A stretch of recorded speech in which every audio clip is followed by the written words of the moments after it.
The twin moons of Lyrelia cast their pale light across the crystalline forest, illuminating the makeshift shelter where Nadia Vianterel had reluctantly agreed to house the human. 3 cycles had passed since his vessel had torn through the atmosphere, leaving a smoking trail across the violet sky before crashing into the sacred waters of Shimmerfall Valley.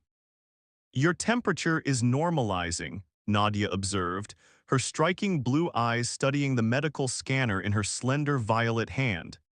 The adaptation treatments are working.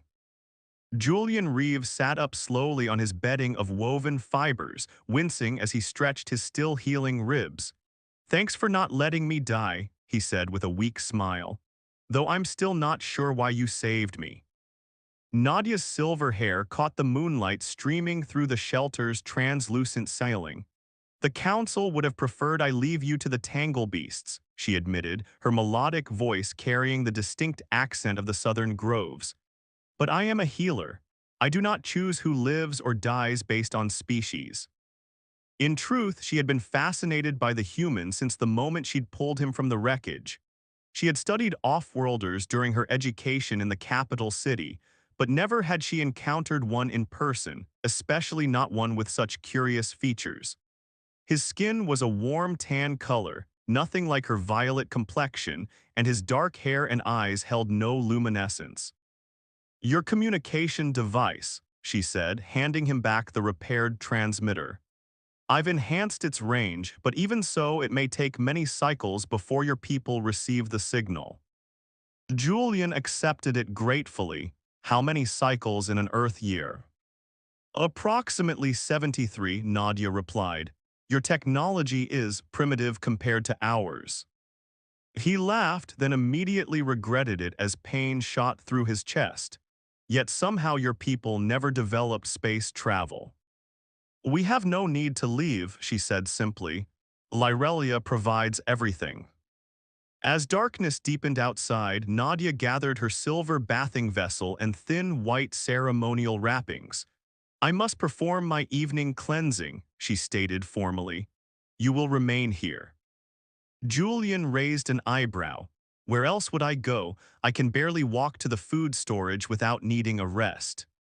"There is something you must understand," Nadia said, her tone suddenly serious. "My people have strict customs regarding our cleansing ritual. Under no circumstances are you to observe me during this time." "I'm not some voyeur." "This is not about your intentions," she interrupted sharply. "It is about biology, about safety. My people's connection to the lunar energy is complex. During cleansing, we are vulnerable to biological responses that were designed for our species alone." Julian held up his hands in surrender. "I understand, privacy respected." Nadia nodded, seemingly satisfied. "I will return shortly. The shelter's security system will alert me if you approach the waterfall." As she disappeared into the forest path leading to the sacred Shimmerfall, Julian limped to the communication array they'd cobbled together from his ship's remains. With each passing day, he grew more concerned that his distress signal would never reach Earth's outposts. The thought of being permanently stranded on this beautiful but alien world filled him with a complex mixture of dread and increasingly curiosity. Especially about his mysterious violet-skinned savior, who treated him with clinical care yet maintained a careful emotional distance. There was something she wasn't telling him about her people, about this place. Something important. The security system chimed softly, indicating Nadia had reached the waterfall. Julian turned his attention back to the transmitter, trying to ignore the growing questions in his mind about the strange world he now called home, and the even stranger warning his reluctant host had given him. 2 weeks passed with Julian gradually regaining his strength. The bone-knitting enzymes Nadia administered had accelerated his healing beyond anything Earth medicine could achieve, though he still moved with a slight limp, a reminder of the crash that had stranded him on Lyrelia. That evening, as the larger of the twin moons reached its zenith, Julian was mapping the surrounding terrain when a piercing shriek cut through the night. He dropped his work instantly, recognizing the sound as Nadia's voice. "Nadia," he called out, grabbing the pulse staff she had fashioned for him, a defensive weapon against the planet's predators. No response came, only another cry of distress. Without hesitation, Julian sprinted toward the sacred waterfall, his heart pounding against his ribs. The security barriers around the area flashed warnings as he approached, but he ignored them. If Nadia was in danger, protocol meant nothing. He burst through the luminescent foliage to find Nadia backed against the rock face beside the cascading waters. A massive tangle beast, a predator resembling a cross between a panther and a mantis, had cornered her, its barbed limbs extended for the kill. Julian didn't think. He charged forward, activating the pulse staff. "Hey, over here."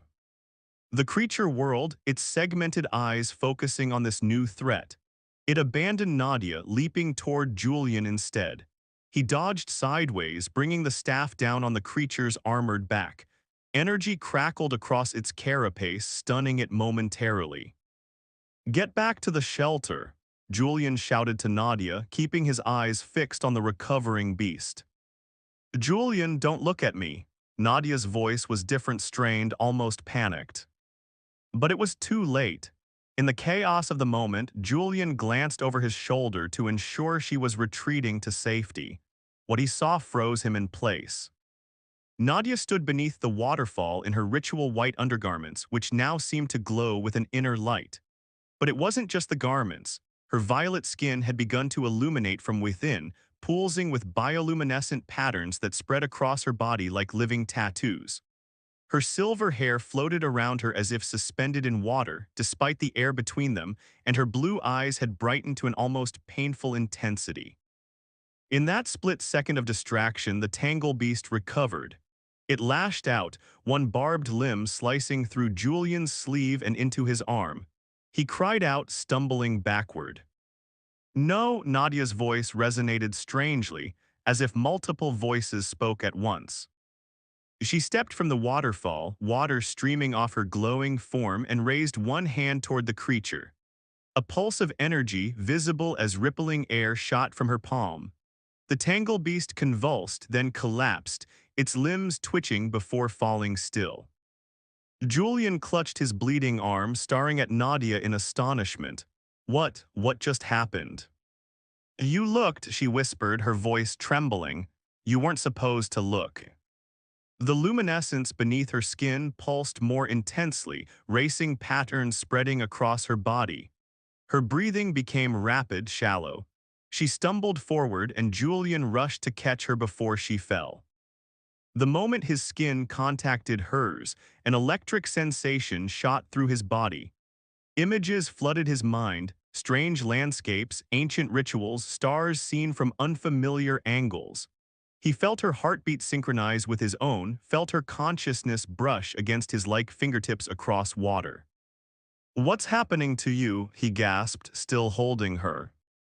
"To us," Nadia corrected, her eyes meeting his with an intensity that made his breath catch. "The moonlight activates proteins in our skin during the cleansing ritual. When witnessed by another, it triggers a bonding process."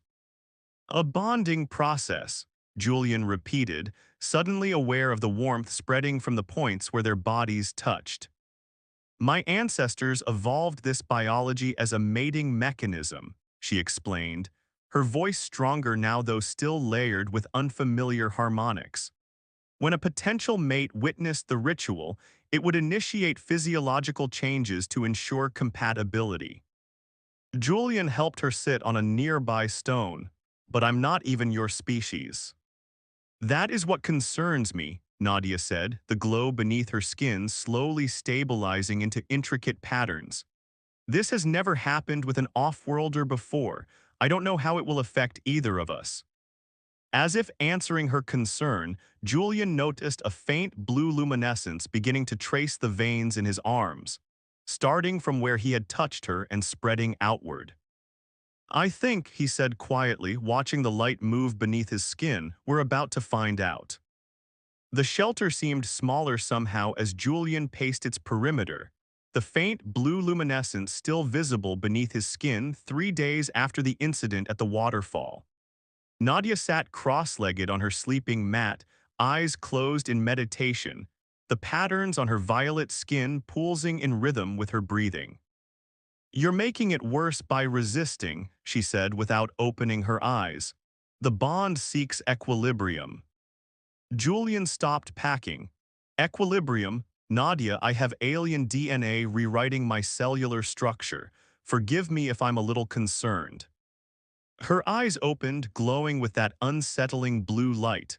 Not rewriting, harmonizing, there's a difference.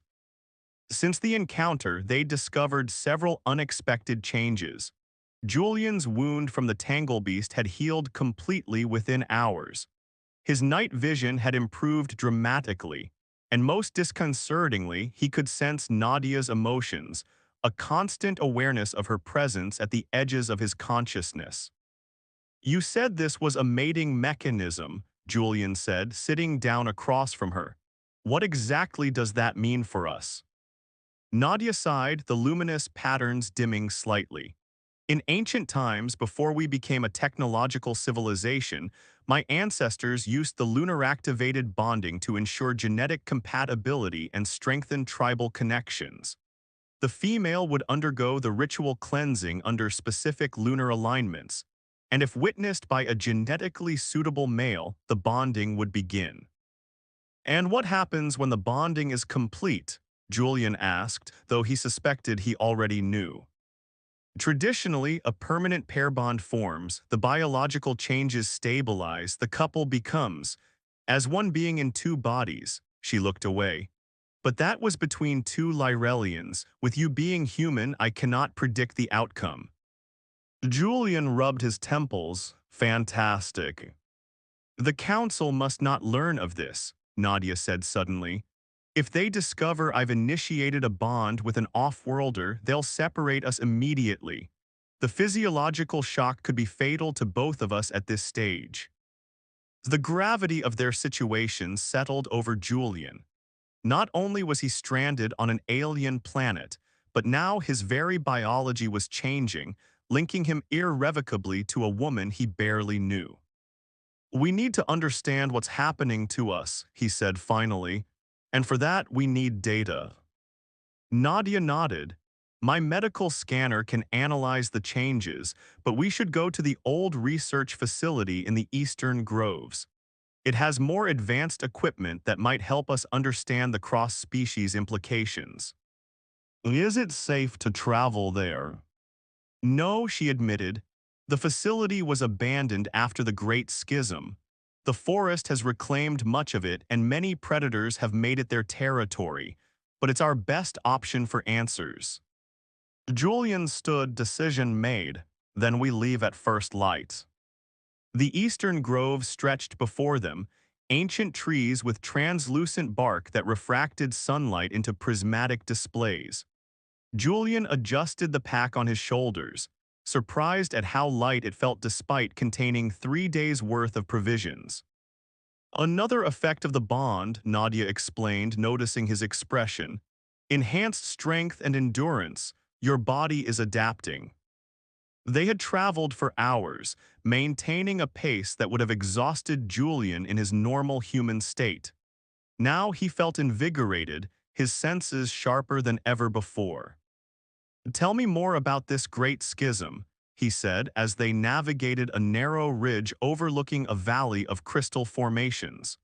"You mentioned it yesterday." Nadia's expression darkened. 500 cycles ago, our people divided over how to interact with off-worlders.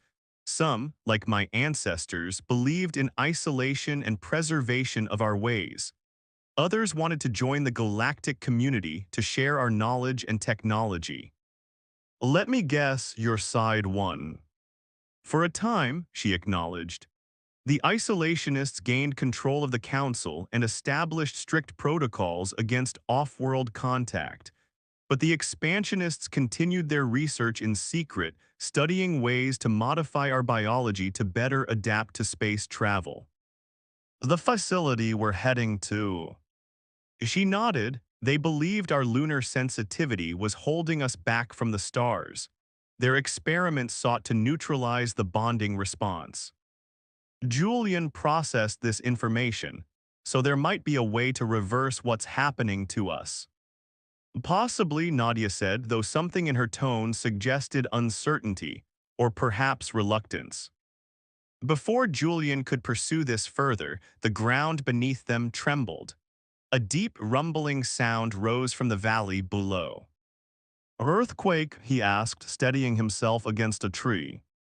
Nadia's eyes widened, tunnel worms runs. The ridge behind them collapsed as an enormous creature, like a segmented eel with dozens of crystalline eyes, erupted from the earth. Its circular maw opened to reveal rows of rotating teeth. Julian grabbed Nadia's hand, and instantly their connection flared to life. Energy surged between them. Without conscious thought, they moved in perfect coordination, leaping from the crumbling ridge to a lower outcropping. The tunnel worm twisted in pursuit, its massive body destroying everything in its path.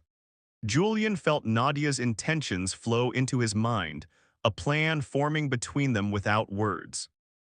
They turned simultaneously, raising their hands in mirrored gestures.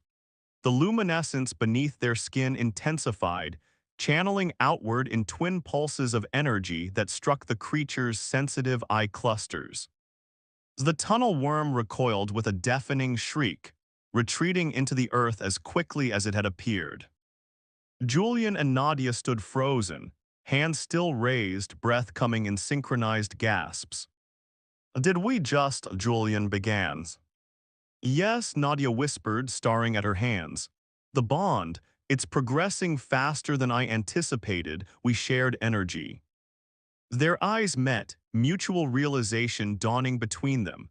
Whatever was happening between them had just saved their lives, and was transforming them both far more profoundly than either had imagined. The abandoned research facility rose before them like a ghostly monument to forgotten ambitions. Crystalline domes, now cracked and overgrown with luminescent vines, caught the last rays of the setting sun. Julian felt a strange familiarity with the place, though he knew it came from Nadia's memories seeping into his consciousness through their strengthening bond. "The main laboratory should be in the central chamber," Nadia said, leading them through an entrance partially blocked by fallen debris. "If any equipment still functions, it will be there." Inside, the facility was a haunting blend of advanced technology and natural reclamation. Roots had broken through flooring, and small flying creatures nested in collapsed ceiling panels. Their footsteps echoed as they navigated the empty corridors. "You're afraid," Julian observed, feeling the emotion ripple through their connection. Nadia didn't deny it. "The bond is nearly complete. Soon there will be no turning back for either of us." "Is that so terrible?" he asked quietly. She stopped walking, turning to face him in the dim light. The patterns beneath her violet skin pulsed with uncertainty. "Julian, you don't understand. Your human life, your identity, it's being overwritten. And I," she hesitated, "I am changing too, becoming something neither fully Lyrellian nor human, something new." "Something stronger," he countered, taking her hand.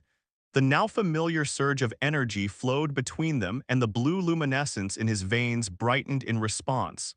"Something better." Nadia's expression softened. "Perhaps, but is it what you want, to be bound forever to someone not of your world, someone you met by chance?" Julian considered this. 3 weeks ago, he had been an engineer on a routine survey mission. Now he was becoming something no human had ever been before, yet strangely, it didn't frighten him as it should. "I believe some things are meant to be," he said finally. "Maybe my ship didn't crash by accident."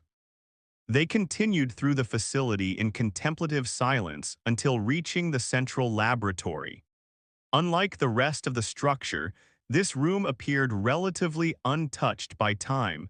Sealed environmental systems had preserved most of the equipment. Nadia approached a console, her fingers hovering over unfamiliar controls. The genetic sequencer still has power. We can use it to analyze our current physiological state.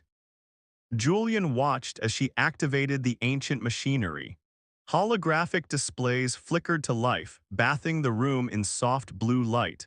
Nadia placed her palm on a scanning plate, then gestured for Julian to do the same. The machine hummed, analyzing their genetic material.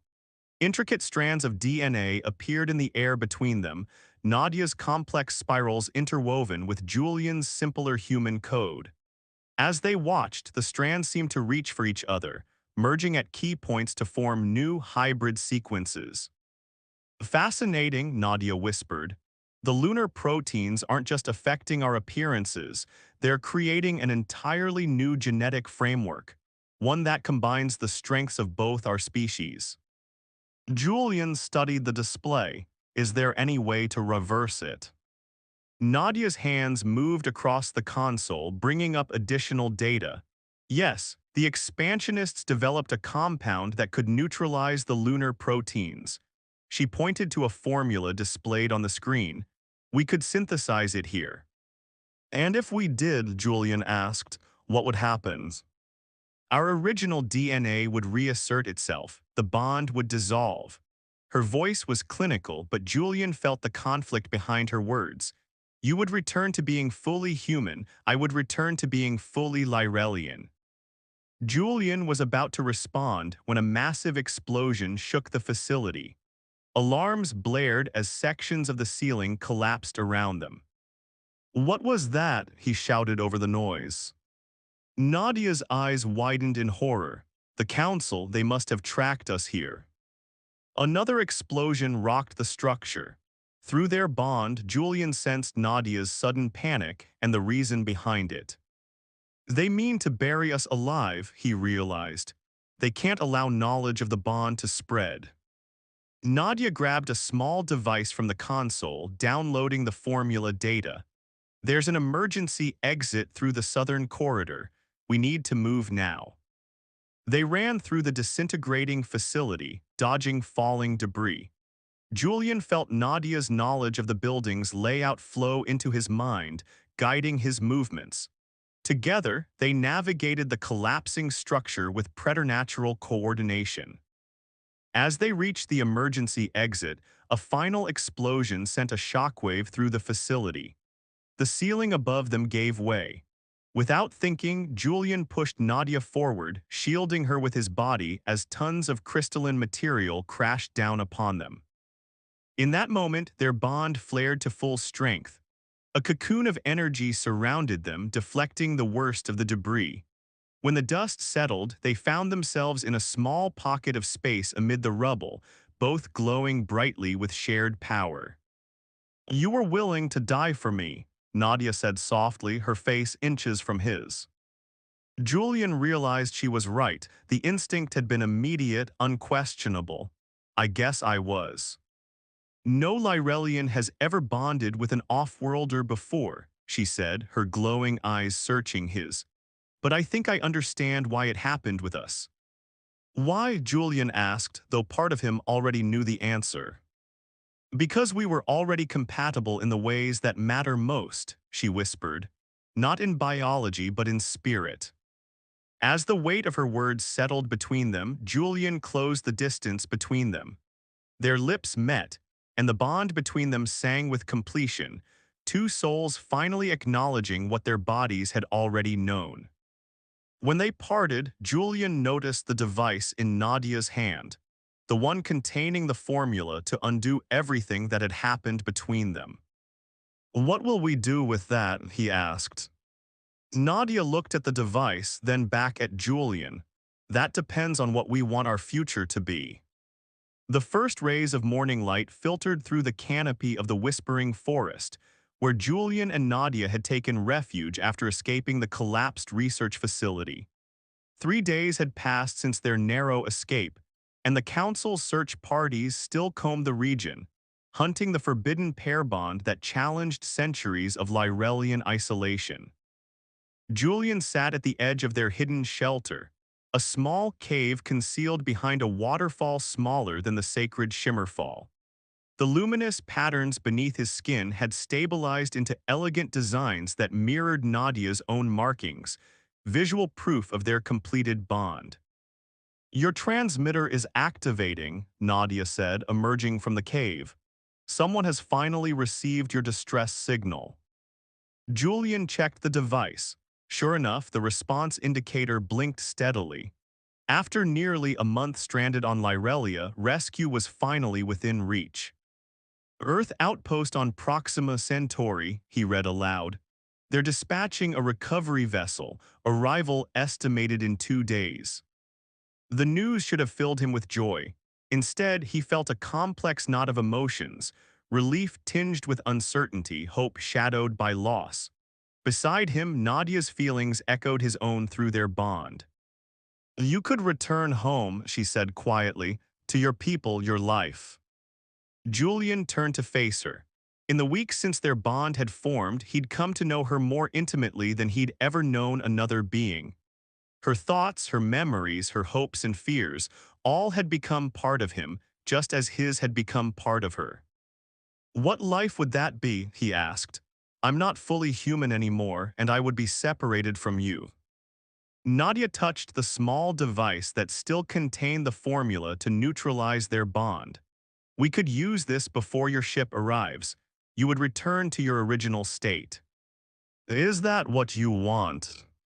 No, she admitted, her voice barely audible above the falling water. But I fear what the Council will do if we remain bonded, and I fear what your people might do to you to us if they discover what we've become. Julian took her hands in his, watching as their shared luminescence brightened at the contact. Then we have 2 days to make the hardest decision of our lives. The council elder Zephron led his search party through the eastern groves, tracking the unique energy signature of the forbidden bond. For centuries, the isolationists had maintained Lyrelia's separation from the galaxy's affairs, preserving their biological uniqueness and cultural purity. Now, one wayward healer and her off-world companion threatened everything. They crossed the Silver River yesterday, his tracker reported, moving north toward the Whispering Forest. Zephron nodded grimly. The forest will not hide them from us. Their bond emits a signature unlike anything on Lyrelia.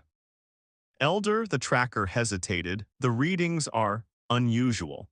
The human's genetic structure has been fundamentally altered.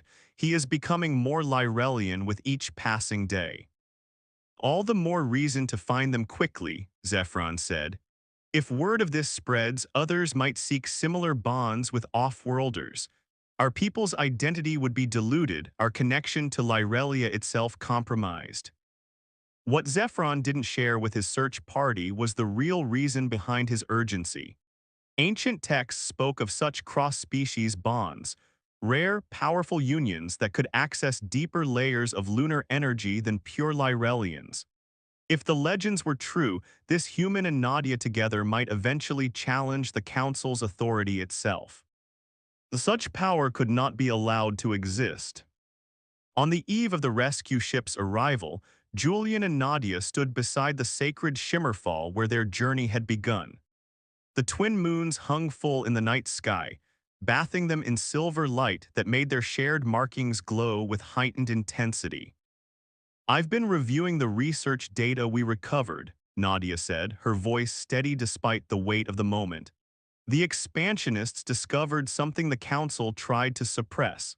Our lunar sensitivity, the very thing that triggered our bond, it isn't just a biological quirk. It's an evolutionary adaptation meant to prepare our species for the stars. Julian looked at her questioningly. What do you mean? The bond was never meant to keep us isolated on Lyrelia. It was meant to help us adapt to new environments, new biologies. She squeezed his hand.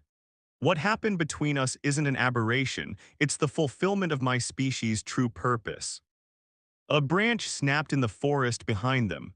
Through their bond, they sensed the approach of multiple presences. The Council's search party had found them at last. We're out of time, Julian said. We have to decide now. Nadia looked up at the rescue vessel's lights now visible in the night sky, then back at the forest where their pursuers approached. She held up the device containing the formula. Either we separate and return to our original forms, or we remain bonded and face whatever comes together, Julian finished. In that moment, with danger closing in from all sides, Julian realized the truth that had been growing in him since the first moment their minds had touched. This connection, this miraculous bridge between two different species from two different worlds, was not something to fear or reverse. It was something to protect and nurture. I choose you, he said simply. I choose us. The luminous patterns across their skin pulsed in unison as Nadia smiled. As do I. She dropped the device containing the formula, crushing it beneath her foot. As the council's search party emerged from the forest, Nadia and Julian stood tall, their joined hands raised toward the approaching rescue ship. Energy surged between them, stronger than ever before, shooting upward in a brilliant beacon of blue-violet light that illuminated the entire valley. Through their bond, they sent a clear message to both the approaching humans and the advancing Lyrellians. They were neither human nor Lyrellian any longer. They were something new, the first of their kind, but perhaps not the last. A bridge between worlds, living proof that isolation was not the path to preservation but to stagnation. As the rescue ship descended, guided by their energy beacon, Julian and Nadia made their final choice. They would not hide on Lyrelia, nor would they retreat to Earth. Instead, they would venture to the stars together, ambassadors of a new possibility, one where differences became strengths through union rather than division. Behind them, Elder Zephron watched in astonishment as the human vessel landed, its crew emerging with weapons drawn but expressions of awe on their faces as they beheld the luminous pair. "What have you done?" he demanded of Nadia's. She turned to him, her eyes shining with certainty. "What our ancestors always intended, we have evolved." As the human rescue team approached cautiously, Julian stepped forward, still holding Nadia's hand. "I am Julian Reeves of Earth," he announced, "and this is Nadia Vianterel of Lyrelia. We come to you as neither human nor Lyrelian, but as something new, something better." The captain of the rescue vessel lowered her weapon, studying the luminous patterns shared between the two beings before her. "What exactly are you proposing?" Julian smiled, feeling Nadia's confidence flow through their bond. "A new beginning for all of us." As the twin moons reached their zenith overhead, casting their ancient light upon two species meeting in peace for the first time, Julian and Nadia's shared luminescence brightened. A beacon of possibility in a galaxy where differences had too often led to division rather than union. Their forbidden glimpse had indeed changed everything, not just for themselves, but for two worlds that might now find their way to the stars together.